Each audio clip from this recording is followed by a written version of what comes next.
إن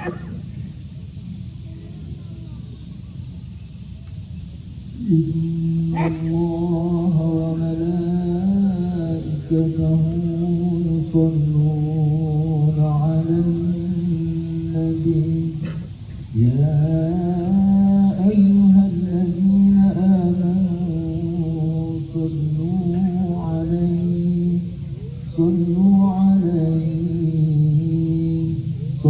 عليه وسلموا تسليما.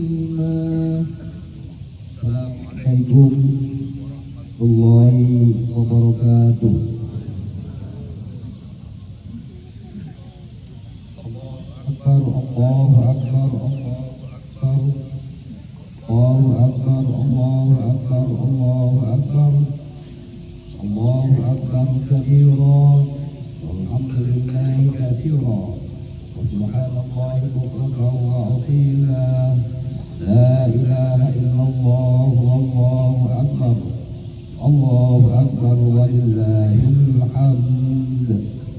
Alhamdulillah, alhamdulillahil wahidil ahadil fardis samad, alladzi lam yalid wa lam yulad wa lam yakul lahu kufuwan ahad. Asyhadu an la ilaha illallah wahdahu la syarika lah, syahadatan takunu sababun ma'idil mu'abbada. Wa asyhadu anna sayyidana Muhammadan abduhu wa rasuluhu nabiyyul mufaddalul musharraful muhayyad, wa huwa hamilun wa mahmulun wa ahmada. Allahumma salli wa sallim wa barik ala sayyidina Muhammadin wa ala alihi wa sahbihi ma raka'a raki'un wa sajada wa sallama tasliman katsira. Amma ba'du, أيها الحاضرون والحاضرات، أوصيكم بتقوى الله فقد فاز المتقون. وقال الله تعالى في القرآن الكريم: أعوذ بالله من الشيطان الرجيم، بسم الله الرحمن الرحيم، رب هب لي من الصالحين. وبشرناه بغلام حليم. فلما بلغ معه السعي قال يا بني إني أرى في المنام أني أذبحك فانظر ماذا ترى. قال يا أبت افعل ما تؤمرون ستجدوني إن شاء الله من الصابرين. صدق الله العظيم. الله أكبر، الله أكبر، الله أكبر ولله الحمد. Ma'asyiral muslimin dan muslimat rahimakumullah, sidang Idul Adha yang berbahagia. Di kesahduan dan di kecerahan pagi yang lembut ini, mari dengan ketulusan kita melantunkan rasa syukur kita kehadirat Allah Subhanahu wa Ta'ala, Tuhan yang menakdirkan nasib seluruh makhluk. Alhamdulillahirabbil alamin.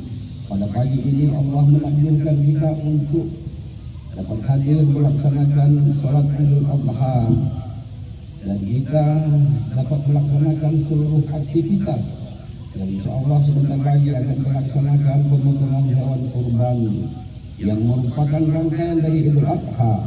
Untuk itu mari kita pergunakan seluruh kesempatan yang Allah takdirkan kepada kita untuk dapat kita laksanakan sesuai dengan keridhaan Allah Subhanahu wa Ta'ala.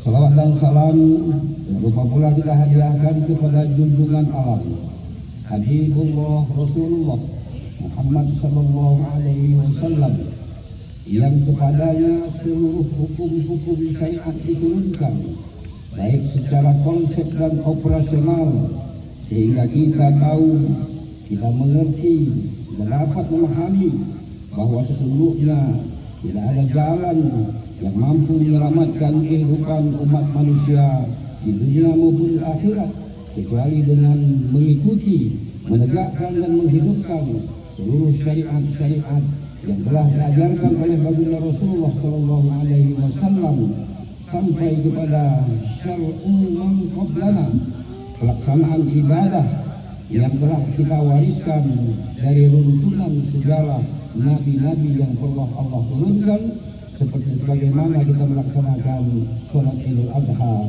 pada pagi ini.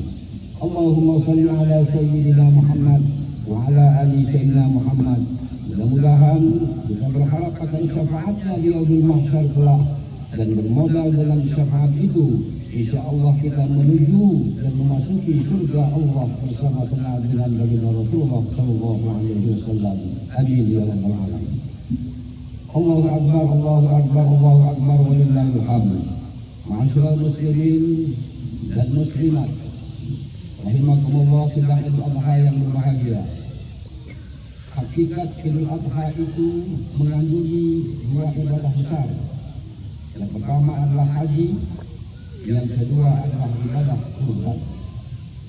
Apabila kita melaksanakan ibadah haji dan kurban, kedua-dua ibadah ini seakan-akan kita menapak tilas atau kita mengulang kembali apa yang pernah dilakukan oleh sebuah keluarga yang hidup beribu tahun yang lalu, yang dikenal dengan Nabi Ibrahim alaihissalam, istrinya Siti Hajar sebagai seorang tokoh wanita yang patut untuk diteladani pada saat ini, dan seorang pemuda yang juga Nabi Allah yakni Ismail dalam menjalankan ketaatan kepada Allah, dalam menunjukkan dan membuktikan keimanan kepada Allah di atas segala kepentingan dan keperluan. Untuk itu ma'asyiral muslimin dan muslimat rahimakumullah, ada tiga ketaatan yang terbagi yang harus kita jadikan contoh pada saat ini. Yang pertama adalah ketaatan yang dilakukan oleh Rasul yang bernama Ibrahim alaihissalam. Ibrahim alaihissalam adalah seorang nabi yang mendapat gelar sebagai Khalilullah, sebagai sahabat Allah, sehingga teman-teman dari Nabi Ibrahim itu yang lain adalah para malaikat-malaikat Allah Subhanahu wa taala. Oleh karena itu Allah Subhanahu wa taala ingin menguji apakah Ibrahim ini seorang nabi atau seorang yang memang keimanannya yang baik. Allah menguji bukan berarti Allah tidak tahu, tapi Allah sesungguhnya memberikan satu ujian yang nantinya akan berkelanjutan untuk menjadi amaliyah dan ikhtibar yang harus dilaksanakan oleh umat manusia, bukan hanya umat Muhammad. Yang pertama, ketika Ibrahim berumur 86 tahun, Ibrahim selalu melantunkan doa, Ya Rabbi, habli minas salihin. Wahai Allah, berilah aku seorang anak untuk mewariskan dakwah kepada manusia dan untuk melanjutkan cerita. Maka di penghujung usia Allah Subhanahu wa taala mengabulkan doa Nabi Ibrahim alaihissalam. Fabasyarnahu bighulamin halim. Maka Allah mengabarkan akan memberikan seorang anak. Maka lahirlah seorang anak yang bernama Ismail alaihissalam. Dalam penantian yang begitu lama, ketika kehadiran Ismail lahir melalui seorang perempuan yang bernama Hajar, maka Allah memulai ujian yang pertamanya. Kehadiran Ismail melebihi dari segalanya.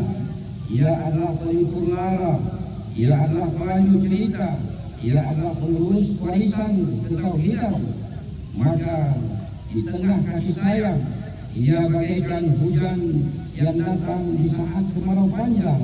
Maka Allah Subhanahu wa taala memerintahkan agar Ibrahim mengantarkan anaknya yang masih kecil, yang terhimpun kasih sayang semuanya, untuk di suatu tempat yang jauh, suatu tempat yang gersang yang bernama Lembah Bakkah.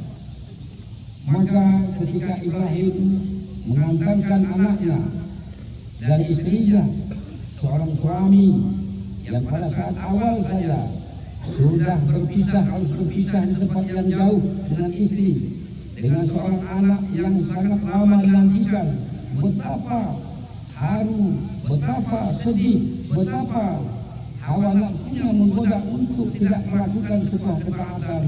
Tapi itulah Ibrahim dengan ketaatan kepada Allah di atas segala-galanya.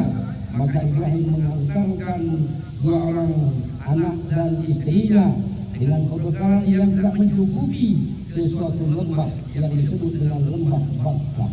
Lembah gersang yang tidak ada unsur kehidupan. Dan setelah Ibrahim meletakkan anak dan istrinya di sana, dia mendoa dan berdoa, Rabbana inni askanta min dzurriyyati biwadin ghairi dzi zar'in inda baitikal muharram. Wahai Tuhanku, aku telah memenuhi apa yang telah Engkau perintahkan kepadaku untuk meletakkan putraku di sini, untuk meletakkan istriku di sini. Maka Ibrahim pun tanpa melihat bepergian. Maka seorang istri mengatakan, Bang, tegakah abang meninggalkan kami? Bang, di sinikah kami tinggalkan berdua dengan segala pembekalan yang hanya secukupnya? Pertanyaan yang ketiga dari seorang ibu, Izhab ya Ibrahim, apakah ini ma'amrakallah, apakah Allah yang memerintahkan engkau di sini? Ibrahim hanya menoleh sekali, naam, kalau begitu kata Siti Hajar, Allah pasti tidak akan menyia-nyiakan kami. Ibrahim pun pergi. Maka terjadilah sebuah dramatisasi kehidupan seorang ibu. Ketika anaknya yang masih kecil, pembekalan yang sudah habis, maka sebagai insting seorang ibu, dan ibu manapun pasti ingin menyelamatkan, walaupun dia tahu kalau di daerah situ tidak ada kehidupan bahkan air, maka dia tetap melakukan usaha dengan berlari di antara bukit Safa dan bukit Marwah. Maka dari kejauhan dia melihat hentakan kaki Ismail memunculkan air, dan air itulah yang dikepuk, dalam bahasa Melayu dikepuk, zam-zam, berkumpullah, maka air itu sampai dunia kiamat tidak akan pernah kering dan memberikan kehidupan sepanjang sejarah umat manusia sampai hari kiamat nanti. Inilah perjuangan yang dilakukan oleh seorang ibu yang bernama Siti Hajar. Rasa kasih sayang, rasa cinta kepada anaknya, rasa ingin memiliki dan ingin menyelamatkan. Walaupun logika dia mengakui bahwa di tempat itu tidak ada kehidupan, tapi dia meyakini dengan keimanan kepada Allah, maka apapun yang dilakukan oleh perilaku Siti Hajar menjadi rukun yang harus dikerjakan oleh orang yang melaksanakan ibadah haji. Allahu Akbar, Allahu Akbar, Allahu Akbar, walillahil hamd. Sampailah pada batas seluruh rukun ibadah haji, seluruh wajib haji, seluruh sunat haji, semuanya adalah tingkah dan perilaku Ibrahim, Siti Hajar dan Ismail yang pada masa Rasulullah SAW itu Allah syariatkan sebagai suatu ibadah yang bernama haji. Maka masuk pada ujian yang kedua. Ujian yang kedua adalah kurban. Kurban sesungguhnya berawal dari perintah Allah, ya. Itu kurban adalah suatu ibadah yang amat tua, setua umur manusia. Ketika kita membuka ipatan sejarah, kita mengetahui yang pertama-tama melakukan kurban itu adalah anaknya Nabi Ibrahim, antara Habil dan Qabil, ketika memperebutkan seorang adik-beradiknya untuk menjadi pasangan hidupnya yang bernama Ikrimah. Kemudian ibadah kurban Allah perintahkan melalui ujian yang dilakukan kepada Nabi Ibrahim alaihissalam. Setelah Ibrahim lepas pada ujian yang pertama, maka Ibrahim Allah uji dengan ujian yang kedua. Maka ayat itu mengatakan falamma balag, setelah anak itu dipisahkan dan sampai umurnya baligh itu sekitar umur 18 tahun dan sudah bisa melakukan usaha, maka Allah Subhanahu wa taala mendatangkan perintah melalui mimpi kepada Ibrahim untuk azbahu, untuk memotong adha. Makanya disebutlah hari raya Idul Adha. Kita menyebut juga hari raya haji, dan kadang-kadang disebut juga dengan hari raya kurban, karena seluruh rangkaian ibadah itu semuanya adalah menampak jelas apa yang dilakukan oleh keluarga Ibrahim alaihissalam. Ketika Ibrahim didatangi oleh mimpi, maka 3 kali mimpi datang pada Ibrahim. Maka Ibrahim dengan segala gundah gulana untuk mengorbankan sesuatu yang ditumpahkan kepadanya semuanya. Apakah lagi lama berpisah, dan ketika bertemu anak itu balik, falamma balagha ma'u sa'ya qala, maka dengan penuh kepatuhan kepada Allah dia panggil itu anak. Dia tidak memanggil dengan panggilan nama Ismail, tapi dia katakan, ya bunayya, wahai anakku, ini sungguh aku ini arafil malam, sungguh aku melihat dalam tidurku mimpi, al-bahuka, aku akan menyembelihmu, fanzur maza tara, bagaimana pendapatmu? Ada 2 dialog yang sangat bijak pada saat itu. Pertama, kalau Ibrahim mewakili generasi tua, adalah sangat demokratis dan sangat santun dalam melakukan dialog kepada generasi Ismail atau kita sebut dengan generasi muda. Yang pertama, Ibrahim memanggil dengan panggilan yang sangat penuh kasih, dengan panggilan wahai anakku. Tidak memanggil wahai Ismail, wahai Mail, tidak, tapi ya bunayya, wahai anakku. Artinya apa? Sebagai generasi tua harus mencontohkan dan memberikan sikap kasih dalam memberikan pendidikan kepada generasi muda, bukan dengan sikap yang totaliter, bukan dengan sikap memaksa, tapi dengan sikap yang penuh kasih dan menghargai kepada generasi muda. Ini arafil malam, sungguh aku melihat dalam tidurku, al-bahuka, bahwa aku akan menyembelihmu, fanzur maza tara, bagaimana pendapatmu? Sebagai seorang generasi tua, ketika ada sebuah objek yang ingin dilaksanakan oleh generasi muda, maka yang dilakukan adalah meminta pertimbangan pemikiran kepada generasi muda. Oleh karena itu pula, kalau kita melihat dalam dialog itu, bagaimana Ismail yang mewakili generasi muda yang penuh dengan kecerdasan, dengan daya intelektual yang baik, dengan penuh bijak, sopan dan santun, mengatakan, ya abati, wahai ayahku, if'al ma tu'marun, sudah laksanakan, jangan pertimbangkan, jangan dipikirkan, jangan ada hal yang mengalahkan untuk mentaati perintah Allah. Ya'mal tu'marun satajiduni insyaallahu minas sabirin. Sesungguhnya dan mudah-mudahan engkau akan mendapatiku dari menjadi orang yang sabar. Sikap seorang pemuda yang tetap menjunjung tinggi etika moral, yang tetap menjunjung tinggi sopan santun ketika berhadapan dengan orang tua, tidak belak-belakan, tidak hantam kromo saja. Oleh karena itu, sikap seorang Ismail harus menjadi contoh dan keteladanan bagi para pemuda hari ini, bagi para bawahan ketika berhadap dengan atasan, sehingga terjadilah yang disebut dengan komunikasi yang baik. Oleh karena itu, ma'asyiral muslimin, apapun yang terjadi dalam penyelenggaraan negara ini, kadang-kadang peperangan pun terjadi hanya persoalan miskomunikasi. Seseorang kadang-kadang yang dianggap dizalimi oleh atasan, persoalannya hanyalah miskomunikasi. Apabila saling komunikasi yang baik terjadi, maka kesuksesan dalam menyelenggarakan negara, dalam menyelenggarakan apapun organisasinya, ini akan terjadi. Ini hikmah dialog yang terjadi ketika Ibrahim dan Ismail melaksanakan perintah Allah Subhanahu wa taala. Falamma aslama wa tallahu lil jabin, ketika keduanya sudah pasrah dan patuh atas perintah itu, Ismail pun digulingkan.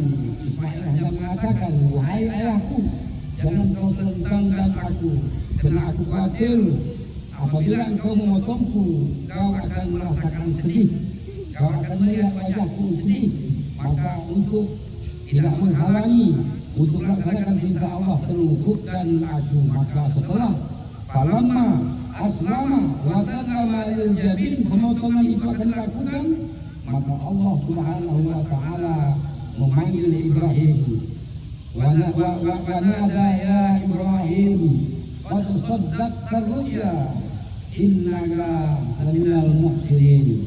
Wahai Ibrahim, engkau telah membenarkan mimpi itu. Artinya telah terbukti ketaatan Ibrahim alaihissalam yang mengatasi segalanya. Sesuatu yang penting di atas segalanya itu adalah mentaati perintah Allah Subhanahu wa taala. Oleh karena itu, kunci kesuksesan dalam menyelenggarakan hidup dan kehidupan ini, baik kehidupan secara personal atau pribadi maupun kehidupan secara sosial dan organisasi, adalah kejujuran, keikhlasan, dan kesiapan jiwa untuk melakukan pengorbanan. Oleh karena itu kata-katanya itu kurban. Kurban itu asal katanya adalah dari qaraba, artinya pendekatan. Oleh karena itu Allah Subhanahu wa taala mengatakan, la yanallaha luhumha wala dima'uha walakin yanaluhu taqwa minkum. Sesungguhnya darah, daging dari hewan yang Anda korban itu Allah tidak perlu dengan darah dan daging, tapi Allah hanya ingin melihat jiwa ketakwaan. Oleh karena itu, pelaksanaan kurban adalah untuk mendidik jiwa agar senantiasa mampu memberikan pengorbanan terhadap kebenaran, baik secara hidup, secara pribadi, ataupun hidup secara kenegaraan. Kita pada hari ini tidak mungkin bisa duduk dengan aman seperti ini kalau seandainya tidak hasil dari pengorbanan para pahlawan yang membebaskan negara ini dari penjajahan.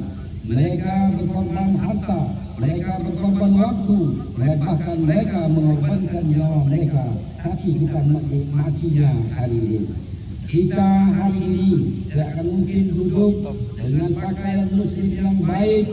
Pada hari ini kalau seandainya emak ayah kita dulu tidak mengorbankan waktu mereka, kepenatan mereka, pendidikan mereka kepada kita, mewariskan iman, mewariskan Islam, mewariskan ekonomi, budaya dan lain sebagainya.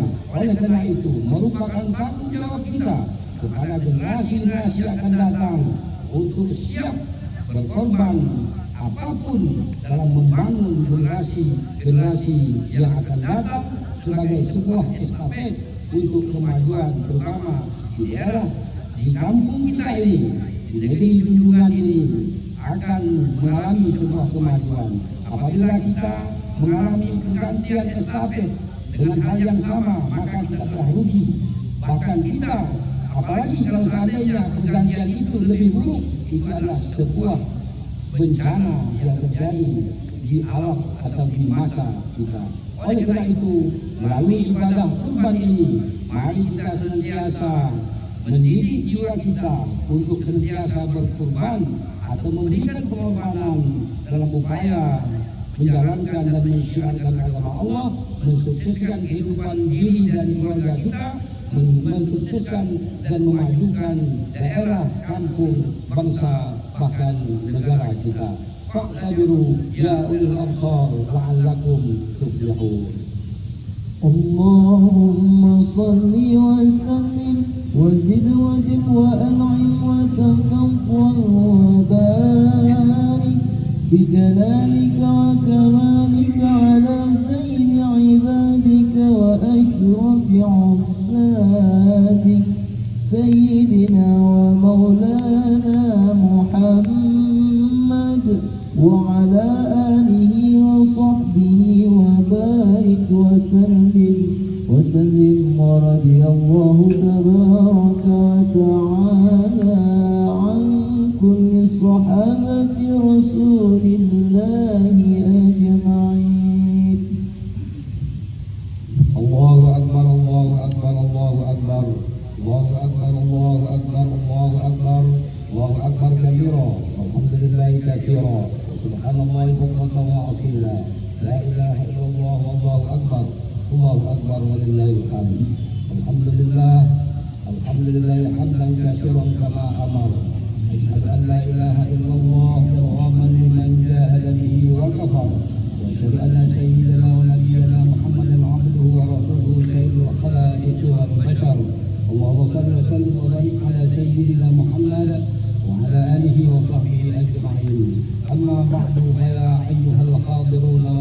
والقادرات اتقوا الله واعلموا أن الله اتقوا الله حق تقاته ولا تموتن إلا وأنتم مسلمون. وقال الله تعالى في القرآن الكريم بسم الله الرحمن الرحيم Inna a'tainakal kautsar. Sesungguhnya Allah memberikan nikmat yang begitu banyak. Begitu terlahir dari perut ibu kita menghembus nafas, mengisap nafas tanpa pernah melakukan apapun, memberikan satu apapun kepada Allah Subhanahu wa Ta'ala. Kita menikmati cahaya matahari yang memberikan kenikmatan kepada kita. Allah beri makan kita, Allah beri kesehatan kita, Allah beri iman dan Islam kepada kita.